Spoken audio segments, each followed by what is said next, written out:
What's the role for the creative industry in the Netherlands, and what are the opportunities collaborating internationally? On an annual basis, the Dutch creative industry has a turnover of 7.1 billion euros, and part of that is earned abroad, ranking the Netherlands in 8th place for creative export across the globe. Dutch creativity is conquering the world with an open-minded, practical and conceptual approach that generally heralds the less is more principle. My name is Danny Frietman. I'm the co-founder of New Dutch Wave, a collaborative platform to amplify what we do in the Netherlands from a creative perspective during South by Southwest. In the next 10 minutes, I have an animated interview with Marjan Blumberg and Barbera Wolfensberger from Creative Holland. Welcome.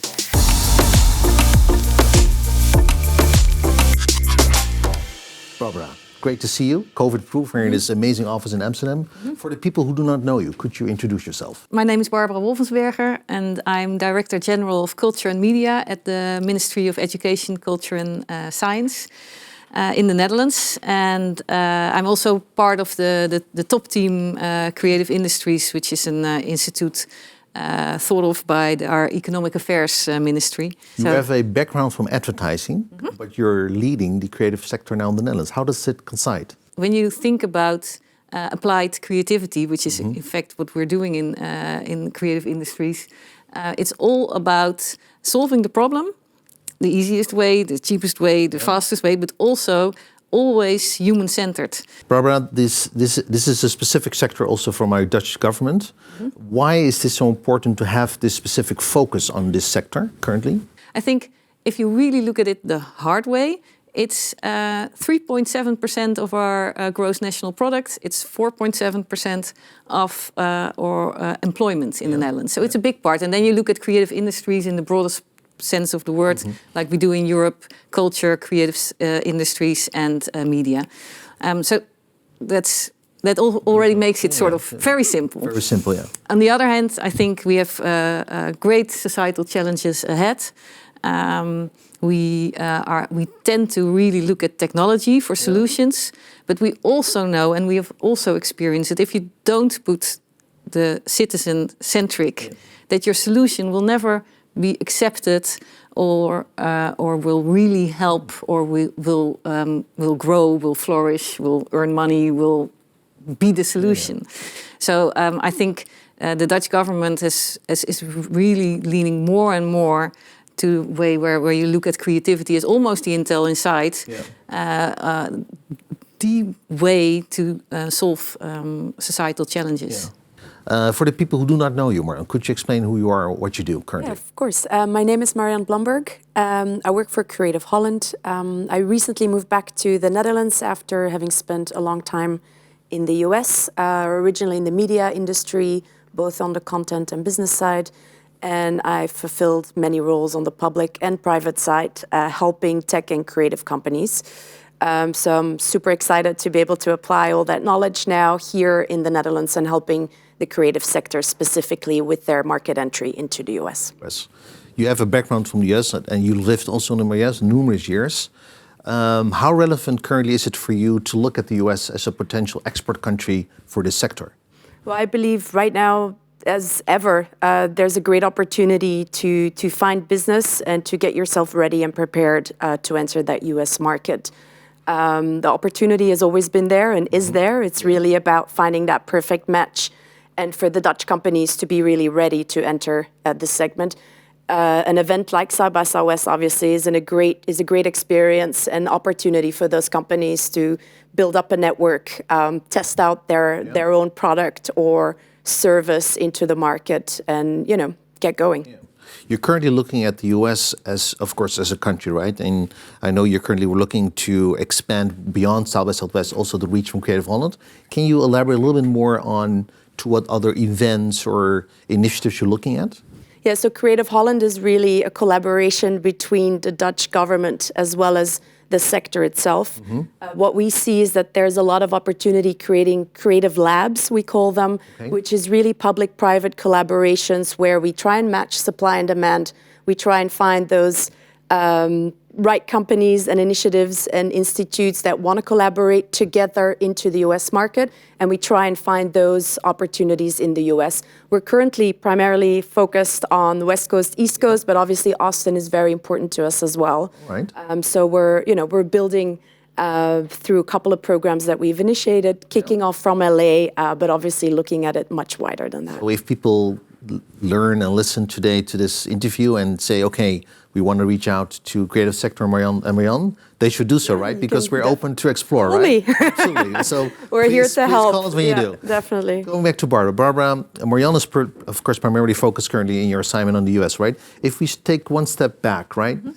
How important is it for you in your role to be part of this creative endeavors with creative sector throughout the world currently?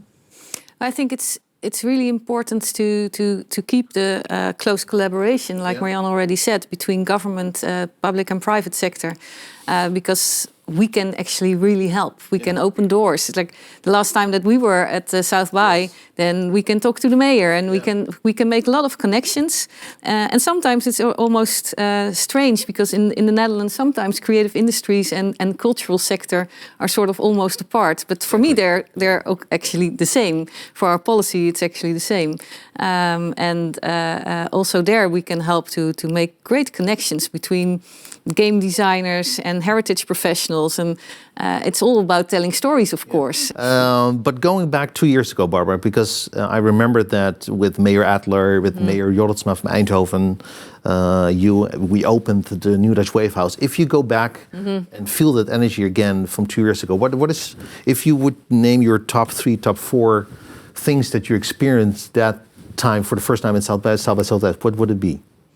I just really, really loved the New Dutch Wave House that you guys organized. That's great to hear, of course. It was amazing to see everybody together and to be able to connect, especially in our role also as from the Dutch government, to be able to connect everybody together. And it was so good to have all the design professionals and the interactive professionals, but also when the pop musicians came in, and there were so many connections made at that time. And I was reading an article last weekend in our financial Times, let's say, the Dutch Financial Times, with Bas Timmer, who was also there with us, the Shelter Suit Initiative.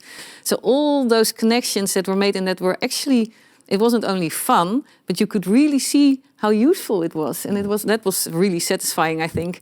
On the other hand, on a more personal note, I just loved my almost illegal visit to Jodie Foster's talk, which I thought was great. The Trump Twitter Museum was amazing, and also really interesting to see how you can make something funny, but also from a media standpoint, and at the same time show us how important freedom of speech, freedom of journalism is.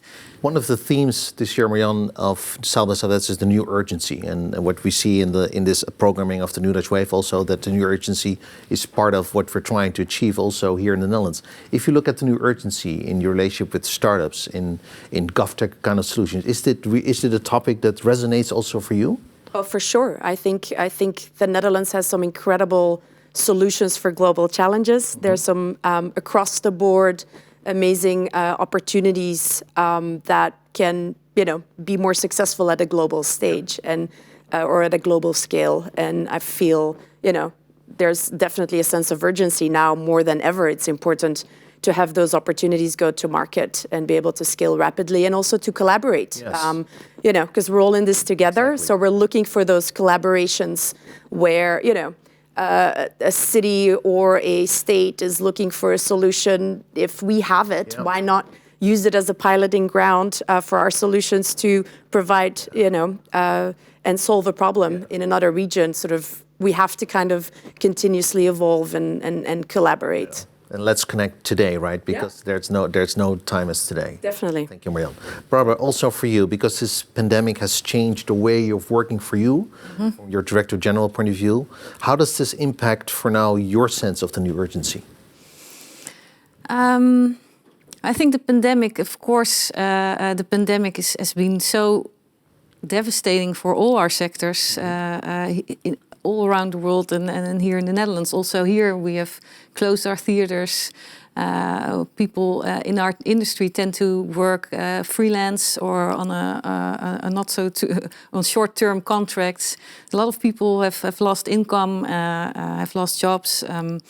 And the Dutch government is really trying to help with generic measures, but also with a lot of extra budget for the culture and creative industries. But looking ahead and talking about the societal challenges that we have, whether it's in healthcare or it's in the Netherlands, it's in space or it's in drought or it's in food or climate change.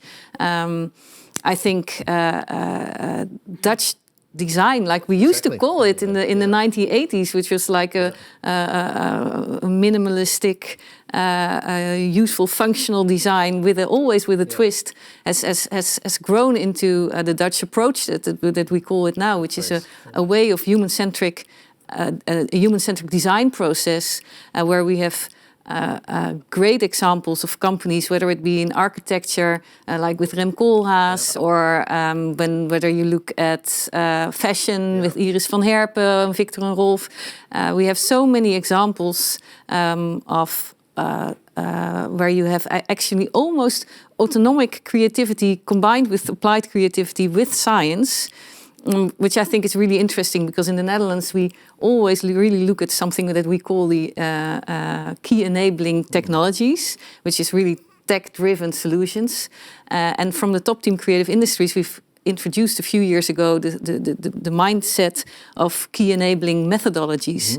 And that's about the design process, it's about societal challenges and their solutions, thinking human-centric with creative industries, and where you put the two together, it flies. And you do need the collaboration, because and you need international collaboration, and you need to make